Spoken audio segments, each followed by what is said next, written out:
Hello friends, நான் உங்க Razak. நீங்க பார்த்துட்டு இருக்கிறது Fit and Food Tamil channel. நம்ம கூட இன்னைக்கு யார் இருக்காங்க அப்படின்னா உங்க எல்லாத்துக்குமே தெரிஞ்சிருக்கும். நம்ம கூட இன்னைக்கு ஜாக்ஸ் கிச்சன் வந்திருக்காங்க. ஜாக்ஸ் கிச்சன் இன்னைக்கு நம்மளோட சப்ஸ்கிரைபருக்காக என்ன செஞ்சு காமிக்க போறாங்க நம்ம அவங்க கிட்டே கேட்போமா? ஹாய், நான் உங்க சுபைதா. இன்னைக்கு ஜாக்ஸ் கிச்சன்ல இல்ல ஃபிட் அண்ட் ஃபுட் தமிழ் சேனல்ல என்ன பார்த்துட்டு இருக்கீங்க. உங்க எல்லாத்துக்குமே தெரியும், என்னுடைய ஓன் பிரதர் இவரு. நிறைய பேருக்கு தெரியும், தெரியாதவங்களுக்காக சொல்றேன். So fit and food Tamil channel என்ன அப்படின்னு பாத்தீங்கன்னா முழுக்க டயட் ரெசிபிஸ், வெயிட் லாஸ் பண்ணணும், மசில் பில்டப்பிங் பண்ணணும், ஜிம்ல போய் ஒர்க் அவுட் பண்ணாம வீட்ல இருந்தே நீங்க மசில்ஸ் டெவலப் பண்ணணும், பாடியை எப்பவுமே டோன்டா வச்சுக்கணும் அப்படின்னு ஆசைப்படுறீங்கன்னா மறக்காம ஃபிட் அண்ட் ஃபுட் தமிழ் சேனலை ரெகுலரா ஃபாலோ பண்ணிட்டே வாங்க. நிறைய டயட் ரெசிபிஸா இருக்கட்டும், எக்ஸசைஸா இருக்கட்டும், அதுக்கான டிப்ஸா இருக்கட்டும், மோட்டிவேஷன் வீடியோஸா இருக்கட்டும், எல்லாத்தையுமே அப்லோட் பண்ணிட்டு இருக்காரு என் தம்பி. ஸோ இன்னைக்கு வந்து நான் என்ன fit and food Tamil channel வியூவர்ஸ்க்காக பண்ண போறேன் அப்படின்னா ஒரு லஞ்ச் மெனு. ஆனா டயட் லஞ்ச் மெனு நல்லா ருசியாவும் சாப்பிடலாம், நல்லா ஃபுல்ஃபில்லாவும் சாப்பிடலாம். அதே டயத்துல இந்த டயட்லயும் இருந்து நல்லா வெயிட் லாஸும் பண்ணலாம், மசில் கெயினும் பண்ணலாம். அந்த மாதிரியான ஒரு லஞ்ச் மெனு தான் இன்னைக்கு நம்ம பார்க்க போறோம்.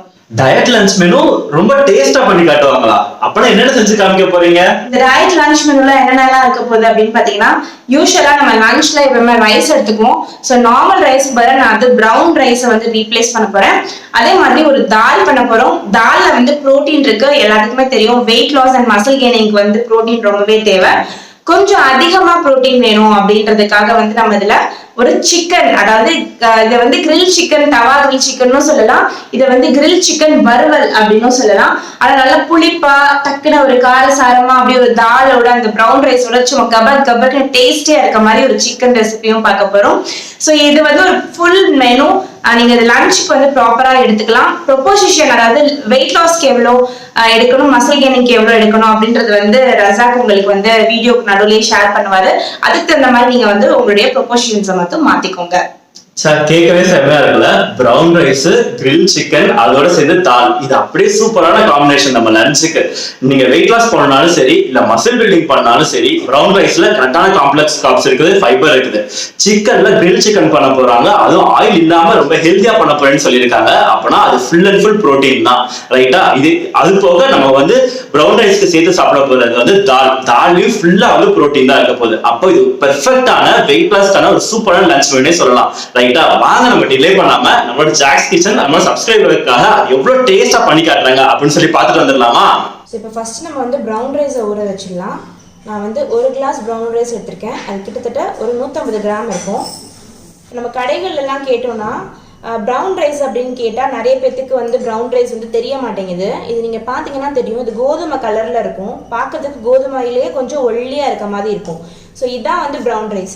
நம்ம கடையிலலாம் கேட்டோம்னா கேரளா மட்டை அரிசி, சிகப்பு அரிசி இருக்கு இல்லையா, அதுதான் கொடுக்குறாங்க.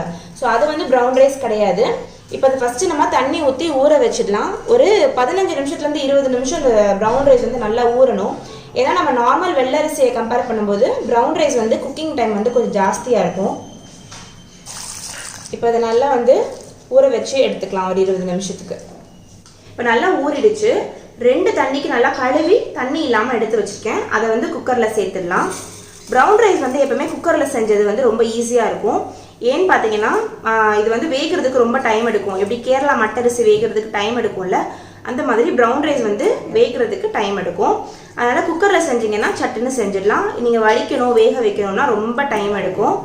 எந்த கிளாஸில் நம்ம அரிசி அளந்தோமோ அதே கிளாஸில் 2.5 கப் அளவுக்கு தண்ணி வச்சுக்க போகிறேன். நான் வந்து 2.5 கப் அளவுக்கு தண்ணி ஊற்றிக்கிறேன். அடுத்ததுல வந்து சுவைக்கேற்ப நம்ம வந்து பிங்க் சால்ட் சேர்க்க போகிறோம். பிங்க் சால்ட் எதுக்காக சேர்க்குறோம் அப்படின்னு பார்த்தீங்கன்னா, இப்போ வெள்ளை உப்பு, இந்த பிங்க், இந்த இந்து உப்பு, இது ரெண்டுக்கும் என்ன வித்தியாசம்னு பார்த்தீங்கன்னா, வெள்ளை உப்பு வந்து நம்மளுடைய பாடி, அதாவது நம்மளுடைய கிட்னி வந்து அந்த வெள்ளை உப்புல இருக்க சோடியத்தை நம்மளுடைய யூரின்ல ஃப்ளஷ் பண்றதுக்கு, இந்து உப்புக்கு வந்து 1 மடங்கு வேலை பார்க்குதுன்னா அந்த வெள்ளை உப்புக்கு 3 மடங்கு அது வந்து ஒர்க் பண்ணணும். ஸோ அப்போ வந்து அது ரொம்ப ஸ்ட்ரெயின் ஆகும் நம்மளோட ஆர்கன்ஸ் எல்லாமே. அதே மாதிரி நம்ம அது சரியாக ஃப்ளஷ் பண்ணலைன்னா வாட்டர் ரிட்டென்ஷன் ஆக ஆரம்பிச்சிடும். வாட்டர் ரிட்டென்ஷன் ஆச்சுன்னா ஆப்வியஸ்லி வெயிட் நம்மளுக்கு போட்டுரும், நம்ம வந்து ஒல்லியாக மாட்டோம். ஸோ வெயிட் லாஸ் பண்ணும்போது பிங்க் சால்ட் எடுத்துக்கிட்டோம் அப்படின்னா, இது ஹிமாலயன் பிங்க் சால்ட், இந்து உப்புன்னு சொல்லுவாங்க தமிழில். இது போட்டுக்கிட்டோம் அப்படின்னா ரொம்ப உடம்புக்கு வந்து லைட்டான சோடியம் கண்டென்ட் தான் போய் சேரும். வெயிட் லாஸும் சீக்கிரமாகவும் வாட்டர் ரிட்டென்ஷன் ஆகாது. ஸோ இந்த பிங்க் சால்ட்டை நம்ம இதில் வந்து சேர்த்துடலாம். இப்போ பாருங்க நல்லா கொதி வந்துருச்சு. இப்போ இதில் நம்ம வந்து மூடி போட்டுடலாம். மூடி போட்டதுக்கப்புறம் இதை வந்து ஒரு 4 விசில் ஃபுல் ஃப்ளேமில் வச்சு விட்டுக்கோங்க. அதுக்கப்புறம் ஸ்லோ பண்ணி ஒரு 3 விசில், ஸ்லோவில் 3 விசில் வரட்டும். அப்போ தான் வந்து இது வந்து நல்லா குக் ஆகும். ஸோ இப்போ நல்லா வந்து உங்களுக்கு விசில் வந்துருச்சு. இப்போ இதுவும் வந்து விசில் அடங்கிடுச்சு. இதை நம்ம ஓப்பன் பண்ணி பார்த்துடலாம். பாருங்கள் பர்ஃபெக்டாக குக் ஆகிருக்கு. நல்லா நல்லா உதிரி உதிரியாக தான் இருக்குது, கொலையெல்லாம் இல்லை. இதே மாதிரி இதை எப்படி வந்து குக் ஆகிருக்குன்னு சொல்லி காட்டுறேன் பாருங்கள். இப்படி நசுக்கி பார்த்தா நம்ம நார்மல் ரைஸ் மாதிரி நல்லா அப்படியே மசிஞ்சிடணும். இந்த அளவுக்கு குக் ஆனால் தான் ப்ரௌன் ரைஸ் வந்து சாப்பிட முடியும். ஸோ இந்த மெத்தட் படி கரெக்டாக ட்ரை பண்ணி பாருங்கள். உங்களுக்கு கண்டிப்பாக வந்து பர்ஃபெக்டான ப்ரௌன் ரைஸ் வீட்டிலேயே செய்யலாம். தாலுக்கு துவரம்பருப்பு ஒரு கிளாஸ் எடுத்திருக்கேன். இந்த துவரம்பருப்பு ஒரு கிளாஸையும் ஊற வச்சு எடுத்துக்கலாம். ரொம்ப ஊற வைக்க தேவையில்லை, ஒரு 10 நிமிஷம் ஊறினா போதும். ஏன்னா நம்ம வந்து குக்கரில் விசில் தான் விட போகிறோம். நல்லா வந்து பருப்பு ஊறிடுச்சு. இதில் வந்து 2 தண்ணி 3 தண்ணிக்கு போட்டு நல்லா கழுவி தண்ணி எதுவுமே இல்லாமல் எடுத்து வச்சுருக்கேன். இப்போ வந்து நம்ம குக்கரில் போட்டுக்கலாம். இப்போ நான் காமிச்சிருக்க அளவு எல்லாமே வந்து பார்த்தீங்கன்னா ஒரு 2 பேர்த்துக்கு கரெக்டாக இருக்கும். இல்லை 2 பேர் வீட்டில் டயட் பண்ணுறீங்க அப்படின்னா இது ஒரு வேளைக்கு கரெக்டாக இருக்கும். ஒரே ஆள் பண்ணுறீங்கன்னா எடுத்து ஃப்ரிட்ஜில் வச்சு மறுநாளைக்கு கூட வச்சு சாப்பிட்டுக்கோங்க. அடுத்ததுல ஒரு 1/4 ஸ்பூன் அளவுக்கு சீரகம் சேர்க்குறேன். மஞ்சள் தூள் ஒரு 1/4 ஸ்பூன் அளவுக்கு சேர்க்குறேன். அடுத்து வந்து ஒரு 3 பூண்டு, நல்ல இந்த பெரிய சைஸ் அளவுக்கு பூண்டு சேர்த்துக்கிறேன். பூண்டு எப்பவுமே ரொம்ப நல்லது வெயிட் லாஸ்க்கு. நல்ல டைஜஷன், கேஸ் ப்ராப்ளம் அதெல்லாமே வந்து உங்களுக்கு கண்ட்ரோல் பண்ணும். அடுத்து வந்து ஒரு வெங்காயம் நல்ல இந்த மாதிரி நீளமாக கட் பண்ணி வச்சுருக்கேன், அதையும் இதில் சேர்த்துடுறேன். அடுத்து ஒரு தக்காளி, அதையும் இதில் சேர்த்துடலாம். இதில் நம்ம தேவையான அளவுக்கு தண்ணி ஊற்றிடலாம். நல்லா இந்த மாதிரி எல்லாமே முங்குற அளவுக்கு பார்த்துக்கோங்க. இது எல்லாமே வந்து பருப்பு, வெங்காயம், தக்காளி எல்லாமே இதுக்குள்ளே வந்து நல்லா மூழ்குது பாருங்கள் தண்ணிக்குள்ளே. இந்த அளவுக்கு நம்ம ஊற்றிக்கிட்டா போதும். தண்ணி அளவு வந்து கரெக்டாக இருக்கும். இப்போ நம்ம மூடி போட்டாச்சு. இதில் வந்து ஒரு விசில் ஃபுல் ஃப்ளேமில் வச்சு விட்டுக்கோங்க. ஒரு விசில் வந்ததுக்கப்புறம் ஸ்லோ பண்ணிவிட்டு ஒரு 10 நிமிஷம் ஸ்லோவில் வச்சு ஆஃப் பண்ணிவிடுங்க. அதுக்கப்புறம் தம் அடங்கினதுக்கப்புறம் ஓப்பன் பண்ணி காட்டுறேன். இப்போ வந்து பருப்பு நல்லா வெந்துருச்சு. இப்போ இதனால நம்ம மசிச்சு விட்டுக்கலாம். இந்த அளவுக்கு திக்காகவே இருக்கட்டும் ஃப்ரெண்ட்ஸ். ஏன்னா வந்து ப்ரோட்டீன் ரொம்பவே முக்கியம் டயட் பண்ணும்போது. அதனால் நான் எக்ஸ்ட்ராவாக எந்த ஒரு தண்ணியை ஆட் பண்ண போகிறதில்ல. இந்த அளவுக்கு நான் திக்காகவே வச்சுக்க போகிறேன். நம்ம வந்து வெங்காயம், தக்காளி, பூண்டு எல்லாமே முழுசாக போட்டிருந்தோம். எல்லாத்தையுமே வந்து நல்லா இந்த மாதிரி மசிச்சு விட்டுருங்க. இப்போ நான் வந்து பருப்பை சைடில் இறக்கி வச்சுட்டு தாளிக்கிறதுக்கு பேன் வச்சுட்டேன். தாளிக்கிறதுக்கு முன்னாடி கொஞ்சமாக பிங்க் சால்ட் சேர்த்துக்கிறேன் பருப்பில். 1 டேபிள் ஸ்பூன் அளவுக்கு நான் வந்து எண்ணெய் ஊற்றுறேன். மொத்த பருப்புக்கே 1 டேபிள் ஸ்பூன் அளவு தான் எண்ணெய் மொத்தமாகவே ஊற்றிட்டு போகிறோம். இப்போ எண்ணெய் கொஞ்சம் காஞ்சதுக்கப்புறம் இதில் 1 ஸ்பூன் அளவுக்கு சோம்பு சேர்க்குறேன். நான் வந்து கடுகு வச்சு தாளிக்கல இன்னைக்கு, சோம்பு சீரகம் வச்சு தாளிக்க போகிறேன். இது ரொம்பவே நல்லாயிருக்கும் சோம்பு சீரகம் வச்சு தாளிக்கும் போது. அதே ஒரு 1/2 ஸ்பூன் அளவுக்கு சீரகம். நான் வந்து பருப்பு வேக போடும் போதும் சீரகம் போட்டிருக்கோம், அதனால் ரொம்ப சேர்க்க தேவையில்லை. லைட்டாக பொரிஞ்சதுக்கப்புறம் இதில் ஒரு 5-6 வரமிளகா சேர்த்துடலாம். அந்த வரமிளகா கொஞ்சம் செவந்து வரட்டும். இதில் நான் வந்து புதினா, கொத்தமல்லி ரெண்டையுமே நல்லா பொடிசாக நறுக்கி வச்சுருக்கேன், அதையும் சேர்த்துடலாம். இப்போ இது எல்லாத்தையும் ஒரு மிக்ஸ் கொடுத்துடலாம். நீங்கள் வந்து நோட் பண்ணிட்டீங்கன்னா தெரியும், நம்ம பருப்பில் வந்து மிளகாய்த்தூள் சேர்க்கவே இல்லை. நான் மிளகாய்த்தூள் இப்போ சேர்த்துக்க போகிறேன் இந்த எண்ணெயில் வதக்கி. இது வந்து ஒரு நல்ல ஃப்ளேவர் கொடுக்கும், அதே மாதிரி நல்ல ஒரு கலரும் கொடுக்கும். இப்போ நான் வந்து ஸ்டவ் ஆஃப் பண்ணிட்டேன். ஆஃப் பண்ணதுக்கப்புறம் இதில் நான் வந்து 1 ஸ்பூன் அளவுக்கு இல்லை காரத்துக்கு தகுந்த மாதிரி மிளகாய்த்தூள் சேர்த்துக்கலாம். அதில் இப்போ இதில் நான் வந்து ஒரு 1/2 ஸ்பூன் அளவுக்கு மிளகாய்த்தூள் சேர்க்குறேன். காரத்துக்கு இந்த மாதிரி சேர்த்துக்கோங்க. லைட்டாக அந்த மிளகாய்த்தூளை வந்து இந்த எண்ணெயிலே லைட்டாக பரட்டி விட்டுருங்க. இப்போது அவ்வளோதான், நம்மளுடைய தாளிப்பு ரெடி ஆகிடுச்சு. இதை பருப்பில் கொட்டிடலாம். இப்போ அவ்வளோதான் ஃப்ரெண்ட்ஸ். ஒரு வாட்டி நல்லா கலக்கி விட்டு ஒரு கொதி வர விடுங்க. பருப்பை நல்லா ரெடி ஆகிடுச்சு. உப்பு எல்லாமே செக் பண்ணிக்கோங்க. நான் வந்து இதில் புளி ஊற்ற போகிறது கிடையாது, ஒரு 1/2 எலுமிச்சம்பழத்தை மட்டும் இதில் புளிஞ்சு விட போகிறேன். ஏன்னா டயட் பண்ணும்போது புளி வந்து சேர்க்கக்கூடாது. அதுக்கு பதிலாக அந்த புளிப்புக்கு நம்ம வந்து எலுமிச்சம்பழம் சேர்த்துக்க போகிறோம். இப்போ வந்து ஒரு 1/2 எலுமிச்சம்பழத்தை புளிஞ்சு விட்டுக்கிறேன்.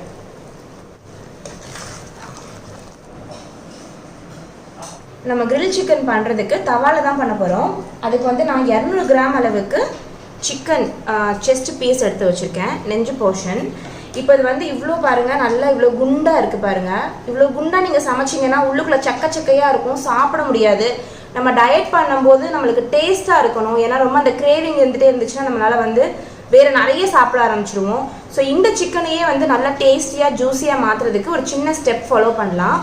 என்ன அப்படின்னு பார்த்தீங்கன்னா, இப்போ இந்த சிக்கன் இருக்கு இல்லையா, இதை வந்து நம்ம 2ஆக பிரிச்சுக்கணும்.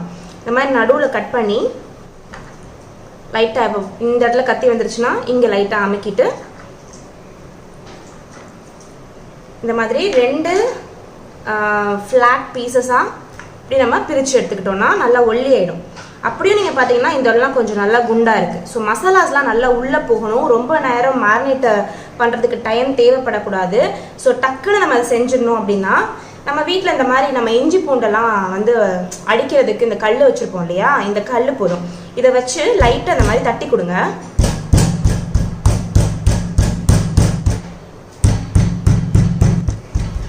இப்போ பார்த்தீங்கன்னா தெரியும் நல்லா ஃப்ளாட் ஆகிடுச்சு ரெண்டுமே. இப்போ நம்ம தட்டி வச்ச 2 பீஸ்லேயும் மசாலா போட்டு ரெடி பண்ணிக்கலாம். இப்போ இந்த மேரினேஷனுக்கு வந்து பார்த்தீங்கன்னா நான் ரொம்ப சிம்பிளான மேரினேஷன் தான் இன்றைக்கி போக போகிறேன். நம்மளுக்கு கடைகளெல்லாம் சிக்கன் 65 மசாலா பொடி ரெடியாக கிடைக்கும். ஸோ அந்த மசாலா பொடி வந்து 2 ஸ்பூன் சேர்த்துக்க போகிறேன். ஒரு அரை எலும்பிச்சம்பழம் அதையும் இதில் பிழிஞ்சு விட்டுக்கலாம்.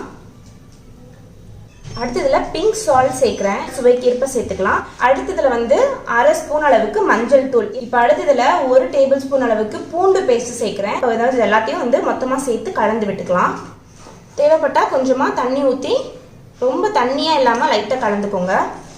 இந்த மீன் மசாலாக்கெல்லாம் ஒரு திக்கான மசாலா ரெடி பண்ணுவோம்ல, அந்த மாதிரி கலந்துக்கணும். ரொம்ப தண்ணியாக கலக்கக்கூடாது. இதில் ஒரு 100 கிராம் அளவுக்கு நல்லா கெட்டியான தயிர் சேர்த்துக்கலாம். இதை இப்போ வந்து நல்லா கலந்து விட்டுக்கலாம். ஏன் முதல்ல கொஞ்சமாக தண்ணி ஊற்றி கலக்க சொன்னேன்னா, சம்டைம்ஸ் வந்து இந்த மசாலா வந்து தயிரில் சேரும்போது திரியாக வந்துடும், ஒழுங்காக கலக்காது. ஸோ கொஞ்சமாக தண்ணி விட்டு ஃபஸ்ட் அதை வந்து நம்ம பேஸ்ட் மாதிரி கலந்து வச்சுக்கிட்டோன்னா நல்லா இதில் வந்து பார்த்தீங்கன்னா நல்லா உங்களுக்கு பிளெண்ட் ஆகிடும். அதுக்காக தான். இப்போ நம்மளுடைய மேரினேட் வந்து சூப்பராக ரெடி ஆகிடுச்சு. அடுத்ததில் நம்ம நல்லா தட்டி வச்சுருந்த சிக்கன் இதில் சேர்த்துடலாம். நல்லா இது எல்லா பக்கமும் போகிற மாதிரி நல்லா அதை வந்து கலந்து விட்டுட்டு ஒரு 20லேருந்து 25 நிமிஷத்துக்கு இது அப்படியே ஊறட்டும். சிக்கன் வந்து நல்லா மேரினேட் ஆகிடுச்சு. அடுத்து நம்ம அதை வந்து ஃப்ரை பண்ணிடலாம். ஃப்ரை எப்படி பண்ண போகிறோம்னு பார்த்தீங்கன்னா ஷாலோ ஃப்ரை பண்ண போகிறோம். கொஞ்சமாக எண்ணெய் ஊற்றி பண்ண போகிறோம். எப்பயுமே வந்து டயட் பண்ணும்போது இந்த நான்ஸ்டிக்கு அதெல்லாம் வந்து அவாய்ட் பண்ணுங்கள். இந்த மாதிரி ஆர்கானிக் குக்வேர்ஸ் போயிடுங்க. நான் வந்து இரும்பு ஸ்கில்லட் எடுத்திருக்கேன், நல்லா சீசன் பண்ண ஸ்கில்லட், அப்போ தான் வந்து அது ஒட்டாது. அதுக்காக இப்போ வந்து ரொம்பவே கொஞ்சமான எண்ணெய் தான் ஊற்றிக்க போகிறேன். ஒரு ஸ்பூனுக்கும் கொஞ்சம் கம்மியான அளவு தான் எண்ணெய் ஊற்றிருக்கேன் அதில். இப்போ இந்த எண்ணெயில் கொஞ்சமாக உப்பு சேர்த்துக்க போகிறேன். ஸோ தட் நம்ம வந்து அது நான்ஸ்டிக் மாதிரி அது வந்து மாறிடும். தவா வந்து நம்ம போடுற சிக்கன் வந்து அதில் ஒட்டாது. நல்லா உங்களுக்கு வந்து ஈஸியாக நான்ஸ்டிக் மாதிரி எடுக்க வரும். அதுக்காக அதாவது ஒரு பிஞ்ச் அளவுக்கு தான். நீங்கள் வந்து சாப்பாடில் சிக்கனில் வந்து உப்பு கூடிடுமா அப்படிலாம் நீங்கள் நினைக்க வேண்டாம். ஒரு பிஞ்ச் அளவுக்கு தான், ஒரு சிட்டிகன்னு சொல்லுவோம்ல, அந்த அளவுக்கு தான் உப்பு சேர்த்துருக்கேன். இப்போது நம்ம ஊற்றுற எண்ணெயை எல்லா பக்கத்துக்கும் நல்லா இந்த மாதிரி ஸ்ப்ரெட் பண்ணி விடலாம். இப்போது நம்ம ரெடி பண்ணி வச்சுருந்த சிக்கனும் நல்லா மேரினேட் ஆகிடுச்சு. இதுலேருந்து ஒரு பீஸ் நம்ம அந்த ஒரு ஸ்லாப் ரெடி பண்ணோம்ல, அந்த ஒரு ஸ்லாபை மட்டும் எடுத்து ஃபஸ்ட் இதில் வச்சுக்கலாம்.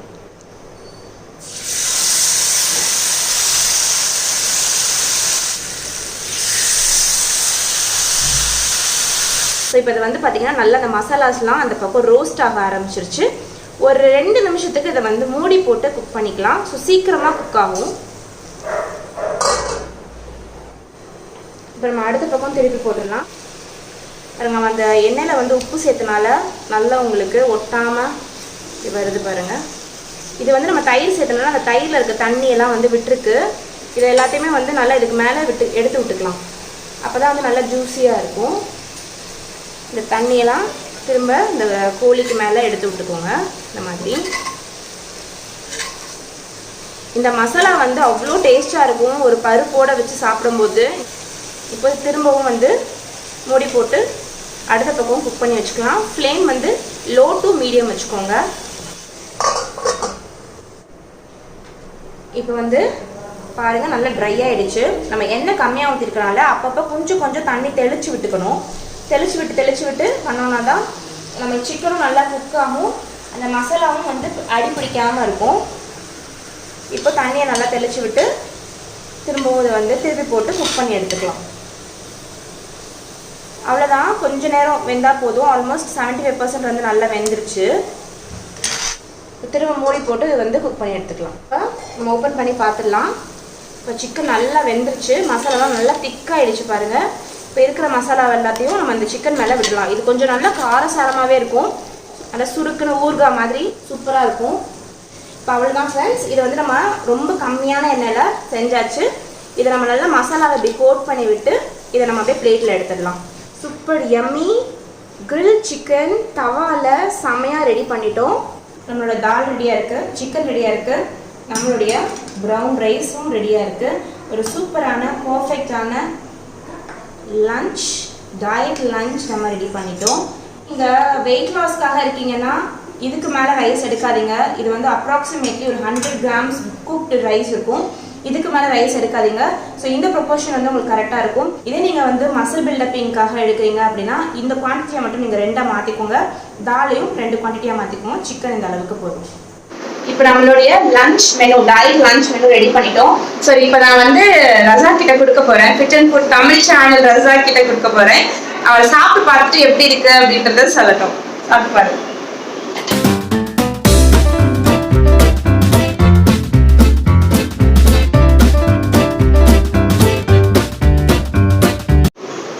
நிஜமாவே ரொம்பவே சூப்பரா இருக்கு. இது ஒரு டயட் ஃபுட்டு, ஆயில் கம்மியா போட்டு ரொம்ப டயட் நம்ம வெயிட் லாஸ்க்காக சமைச்சிருக்கோம் அந்த மாதிரி இல்லவே இல்லை. ப்ரௌன் ரைஸ் பெர்ஃபெக்டா குக் ஆயிருக்கு. தாலும் இந்த சிக்கனோட காம்பினேஷன்ல சாப்பிடும்போது ரொம்பவே சூப்பரா இருக்கு. எல்லாமே சொல்லணும்னா சூப்பரான ஹெல்தி ஃபுட்டை கட்டலும் ரொம்பவே டேஸ்டி ஃபுட்னு சொல்லலாம். கட்டாயமா இந்த மாதிரி ஒரு டயட் ஃபுட்டை நீங்க சாப்பிட்டுருக்கவே மாட்டீங்க. நீங்க எல்லாருமே கட்டாயமா ட்ரை பண்ணி பாருங்க. ரொம்பவே சூப்பர். நம்ம ஜாக்ஸ் கிச்சனுக்கு நிஜமாலே ரொம்பவே தேங்க்ஸ் சொல்லணும். நம்மளோட வியூவர்ஸ்க்காக அவங்க இவ்வளவு ஹெல்தியா கட்டலும் ரொம்பவே டேஸ்டியா அண்ட் ரொம்ப வெயிட் லாஸ்க்கு ரொம்பவே யூஸ்ஃபுல்லான டயட் ஃபுட் செஞ்சு காமிச்சதுக்கு ரொம்பவே thanks. Thank you so much. So fit and food Tamil channel எல்லாருக்குமே வந்துட்டு எங்களுடைய காம்பினேஷன் ஆஃப் குக்கிங் பிடிச்சிருக்கு அப்படின்னா நான் வந்து ஃபிட் அண்ட் ஃபுட் தமிழ் சேனல்ல இதே மாதிரி நிறைய diet recipes and healthy recipes செய்யணும் அப்படின்னு நீங்க ஆசைப்படுறீங்க அப்படின்னா மறக்காம இந்த வீடியோக்கு நிறைய லைக் கொடுத்துருங்க. ஸோ இதே மாதிரி வேற எந்த மாதிரியான டயட் ரெசிபி, லன்ச் ரொட்டீனா இருக்கட்டும், டின்னர் ரொட்டீனா இருக்கட்டும், டின்னர் மெனுவா இருக்கட்டும், எது பார்க்கணும் அப்படின்னு ஆசைப்படுறீங்கன்றதையும் மறக்காம கமெண்ட் செக்ஷன்ல சொல்லுங்க. நான் 2 பேரும் உங்களை இன்னொரு வீட்டுல சந்திக்கிறேன். நான் வந்து ஜாக்ஸ் கிச்சன்ல உங்களை சந்திக்கிறேன். இவர் வந்து ஃபிட் அண்ட் ஃபுட் தமிழ் சேனல்ல உங்களை சந்திச்சுட்டே இருப்பாரு. ஸோ நாங்க 2 பேரும் உங்களுக்கு வந்து பாய் சொல்லிக்கிறோம். பாய்.